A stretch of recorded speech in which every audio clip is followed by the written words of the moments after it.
Completed the acquisition of two companies in the US. CNBC TV 18's Archana Shukla caught up with Umang Vora, global COO of the company, and asked him about the sort of products that they would be launching in the market through Invagen. So there is some out of the publicly available pipeline for Invagen, and I think that publicly available pipeline has some products like Renleva, right, and categories such as that.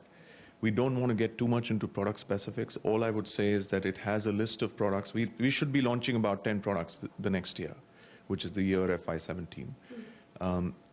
Maybe 5 to 6 of those 10 are products where we don't expect too much competition when we launch, right? And therefore, I think that's, for us, that is definitely margin accretive as we look at the pipeline. The ones that we sell currently, the largest selling products are Raloxifene, Gabapentin, right, Sertraline. So these are product categories where a fair number of people have already entered. So we don't expect too much of competition in most of these product categories.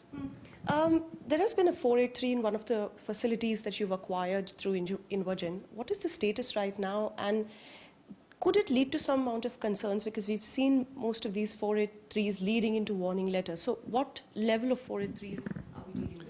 So, we've signaled through our process that the 483s for Invagen we've reviewed them during our diligence process. And, I think based on what and how they've replied to the FDA, we don't see them as big concerns for Cipla right now. So we're actually happy with the way that the response has gone out. It does have to officially wait for an FDA EIR, but we think that there doesn't seem to be an issue with the 483s on the ground there. The observations are more procedural and less indicative of a deeper issue within the operations. When I'm talking of the 483s and US FDA audit, one of your key facilities here in India has also received a 483. Wanted to get an update. Is there an OAI status also accorded to, along with the 483 by the US FDA for the Indore? Not as yet. There is no official action indicated status as yet. We are working with the FDA. There are regular updates that we provide. So there's nothing nothing that leads us to believe today that we are in that status.